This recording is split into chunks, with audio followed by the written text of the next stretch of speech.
you so much, everybody, for joining us on Africa 54 live on Facebook. Here in the studios of the Voice of America, I'm joined by Kenya's Deputy President, William Ruto. Honorable William Ruto, thank you so much for making it to the Voice of America. Thank you very much. We're so happy to have you live on Facebook. Let's deal with the issues of the day. You are running for the top seat in Kenya on August 9th, right? That's correct. What's your vision for Kenya? Why do you want to become the next president of Kenya?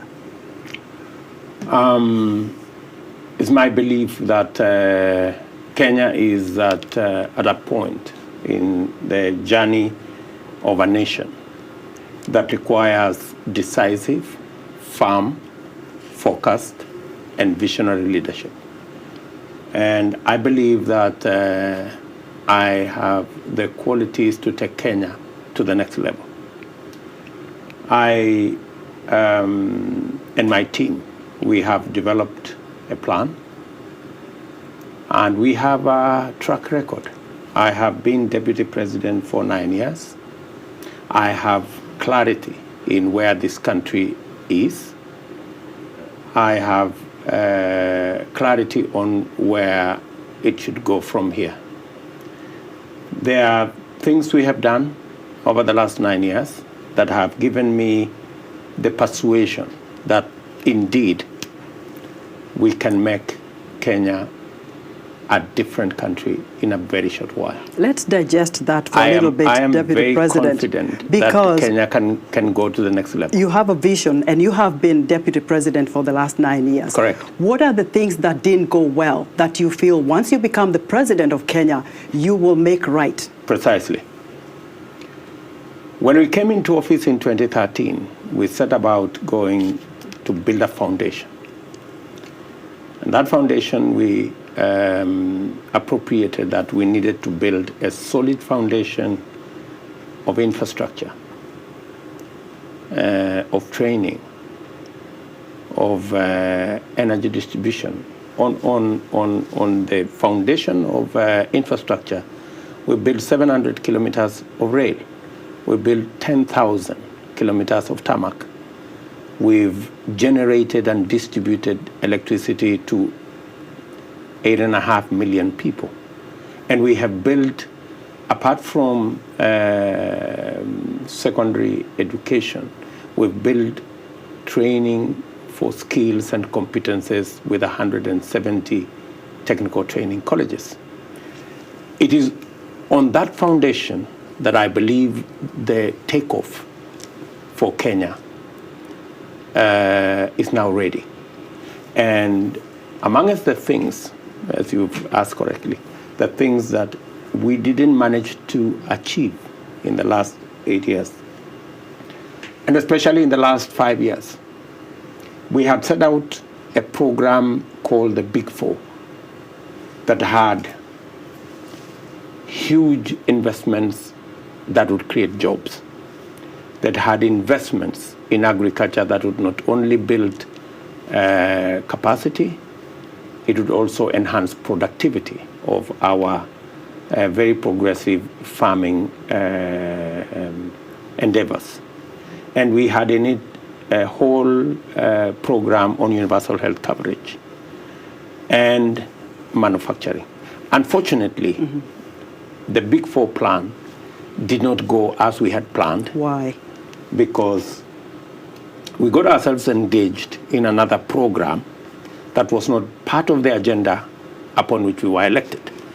And the program was what you know, or what is now called as the handshake and the BBI and everything else that went in that direction. I get it, but before we get to the BBI, the Building Bridges Initiative that President Kenyatta started, and then, of course, the handshake with his former rival, Honorable Raila Odinga.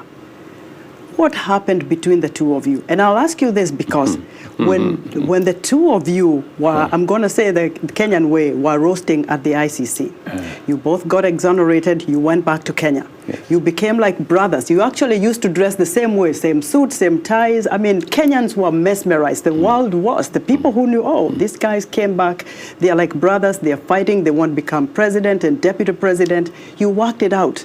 And you see, for Kenyans, they yearn for cohesion, they yearn for harmony. And they hadn't seen that in a long time. This is a country of more than 40 ethnic languages and communities.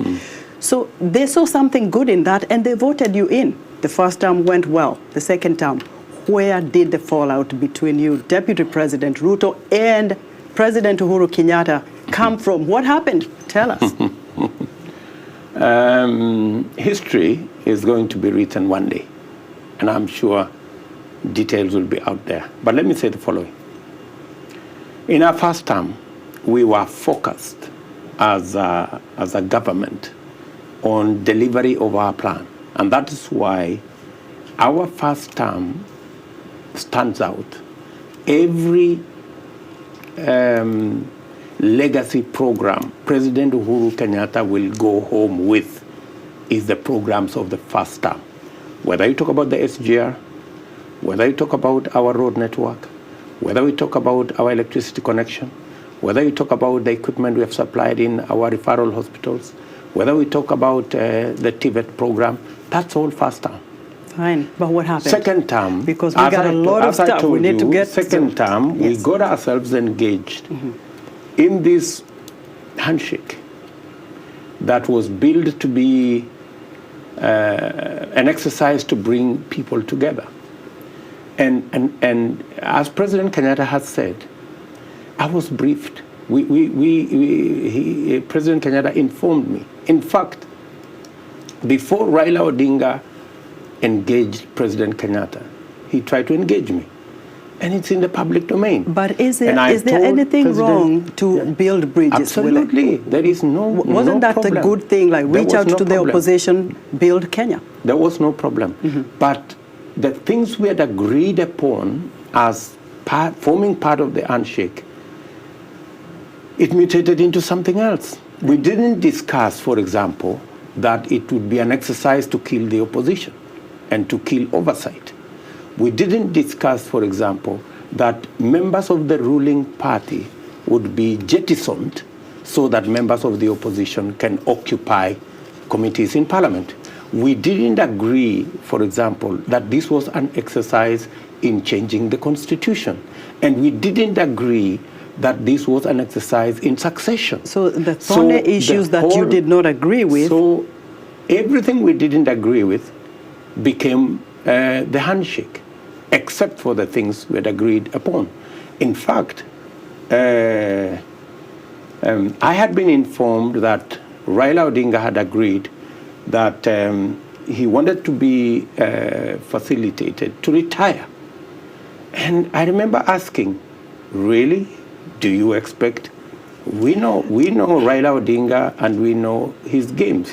And I was saying that time, I don't think Raila Odinga is going to retire. I'll say this to you, I think he's going President. to talk about the Constitution. And every fear that I had has come to be. I'll say this to you, Deputy President Ruto. Before Uhuru Kenyatta, you and Raila Odinga were working together. You were in the opposition with him. Until, of course, this elephant of ICC came, and then, you found yourselves together. Of course, you came back, like we said, you became good friends, you worked for the government, things were moving, and people were happy. But things didn't go well. So the two of them have been your friends. But now, Correct. You're not. And it is so clear and by the language. It doesn't look that way. And for your information, Esther, we started ODM, all of us together. President Kenyatta, myself, Raila Odinga, and many others. Okay. Right? So as to being on the same side, yes, we've been on the same side. But when you work with people, then you discover there are people you can work with, and there are people you can't work with. And I have absolutely no problem with the handshake. The only problem I have with it is it became what we didn't agree it to be. And in the process, the people of Kenya lost. Okay. We lost the opposition. We lost the ruling party. We lost our government. We lost the Big Four plan. We lost direction. And because you lost direction, Kenyans lost direction. Let me tell you the bigger biting issues, because look, I come from there. We have families there. You know how it is here in America. You're going to meet the diaspora, they probably will confront you with the same kinds of questions. The moral fabric of Kenya has gone way so bad that what we're reading every day is killings, children being killed, people have lost their mind, there is no food on the table, the economy has dwindled, and there's high-level corruption. This is the root cause of the problem in Kenya. Every day we wake up, we're looking at the newspapers, we're reading stories that we've never seen before in the history of Kenya, where a woman will wake up and poison her kids because she can't handle it anymore. Deputy President, you are on the front lines in the churches. We know where you stand with your faith. What is wrong with the Kenyan fabric? Why are Kenyans so desperate to that level? We read this news and we wonder what's going on with our motherland.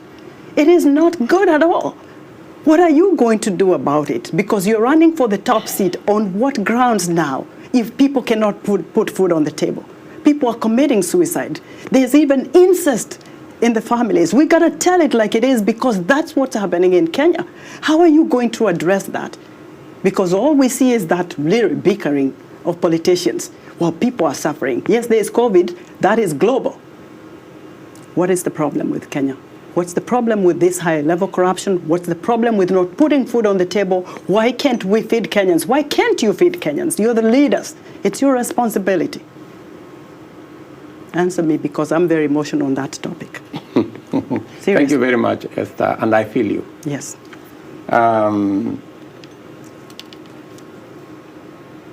To be able to diagnose the problem of Kenya in this interview, we will not do justice to it. Well, highlight a few things. So I'm going to give you the broad picture.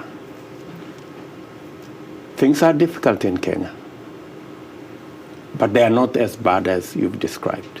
I think. We'll see the feedback on Facebook. I think you've been reading the social media too much. No.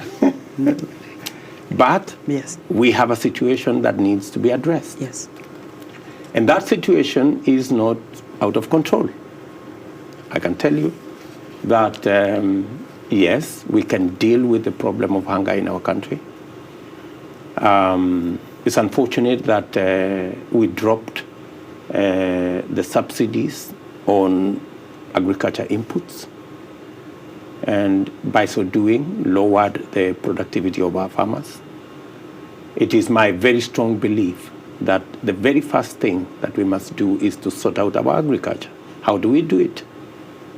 One, we need to put in resources to make sure that we enhance the productivity of our farmers. That productivity of our farmers, whether you're talking about milk, whether you're talking about tea, whether you're talking about coffee, whether you're talking about sugarcane, maize, wheat, rice, enhancing productivity is the way to go. And we have all the planks in place to enhance the productivity of our farmers, because it is through enhancing the productivity of our farmers that we can produce food in enough quantities, be able to lower the price of those quantities, and be able to make sure that every Kenyan can afford a meal. As a result of the economic challenges, you've said correctly, brought about by COVID, but again, brought about by an economic model that doesn't carry everybody, because of trickle-down economics. Fewer people are included in the economic cycle, and the majority are left out. And that is why we are proposing, the team that myself, Musalia Mudavadi, Moses Wetangula, and many other Kenyans lead, are proposing a bottom-up economic model that puts money in people's pockets. And that takes me and it is an innovation, and it is a realization that even in this country, they believe that the trickle-down economic model hasn't worked. Okay. I heard Joe Biden 2 days ago say exactly that. I hear that, Deputy President. So that brings me to your moniker, the Hustler Nation. How viable is that? And for people who probably don't know what the Hustler Nation is, it's like you want to say you started way poor. You are out there, hustling to make ends meet.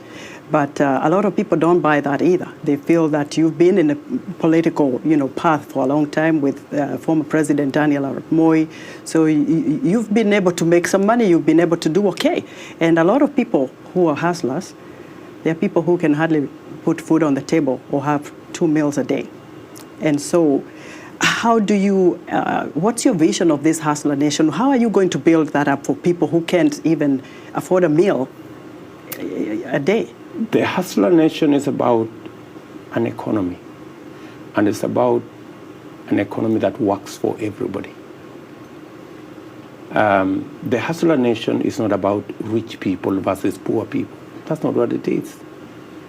The Hustler Nation is about a nation of possibilities, a nation that gives equal chance to every citizen and provides a ladder for every citizen to climb up the economic ladder. And if you listen carefully about our proposals on the bottom-up economic model, it's about the people who have no jobs. How do we create jobs deliberately? How do we put resources where we can deliberately create more jobs so that we can get people off the streets into work? Give me some samples of that, because it's your vision. How do you do that? For example, yes, in our Big Four plan, we had a whole program on social, low income, low cost housing. It wasn't about the houses, it was about the jobs. And for your information, we got close to 4 trillion Kenya shillings of commitments of people who are ready to partner with the government of Kenya in that program. However, and unfortunately, that program hasn't taken off because we have been busy doing the BBI and the rest of it. So these are deliberate programs. The second item is to make sure that the 10 million odd people who are in the micro, small, and medium enterprise space, who today have no access to credit. They pay as much as 1,000, maybe 2,000, sometimes 3,000% a year, while corporates pay 10% a year. So it's about access to credit for small business. It's about access to inputs for farmers. It's about access to opportunities for young people. That is what this is all about. That is what bottom-up is all about. How do you get the people at the bottom of the pyramid who have jobless to jobs? How do you get people at the bottom of the pyramid who have no access to credit to access credit? Let's get How on. do you get our peasant farmers to access for a long time, Deputy resources President, and inputs? Corruption has been endemic in Kenya, and you know that. We've seen, millions of shillings taken. And I was going to take one of your ally now, Governor Uhuru, but she didn't, make it for this interview. Because when she was the devolution cabinet secretary, 95 million shillings disappeared. And part of it was a big scandal. Part of that was used to buy condoms. I mean, and then even though she left that position and vied for, a county governorship, that money has not been found. We never had anything about that money being found. And I'm not only pinning that. What I'm talking about is there has been high-level corruption in Kenya. How do you counter that to make sure this kind of money you are looking for, to bring back the economy, to put money and food on the table of Kenyans, can be found? How are people going to be held accountable for this? And where do you get back that money from? Esther, you have said it. Corruption eats away the soul of our nation. And our proposal on dealing with corruption is not to point fingers. It's not to personalize. It is not me versus you. It is ensuring that we institutionalize the fight against corruption. Corruption should not be a tool for political contest. Corruption should be a fight to protect the resources of the Kenyan people. And our proposal is threefold.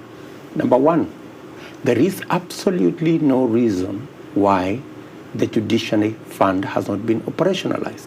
There is absolutely no reason why court cases take anywhere to 15 years, whether it's corruption cases, whether it is disputes.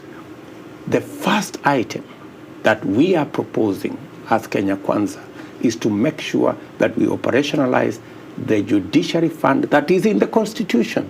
There is absolutely no reason. If you get the top seat, you're looking talking about for. Fighting corruption, right? Yes. How do you plan to act swiftly? What do you need to do to act swiftly to make sure that even the cases that have been pending, the money that disappeared, can come back? The Judiciary Fund is something that can be operationalized within the first 100 days. That will give financial independence to our judiciary so that our judiciary can discharge their mandate in accordance with the Constitution. Make sure that the people who pilferage corruptly public resources are not only held to account, but speedily so. The second item is to ensure that investigations and working on cases is worked on by the independent institution, and that institution must have financial independence. Today, the IG, the DCI, and all the investigative agencies in the criminal justice system have to wait for resources from the Office of the President because they do not have an independent Deputy President. I know because appointing an independent accounting officer. Yes. So an independent budget to an independent institution, it's already in the Constitution. Yes. It is not any invention you are going to make. That way we can hold everybody to account. And lastly, we must have an accountable executive by making sure the oversight responsibility of the legislature is not compromised in any way.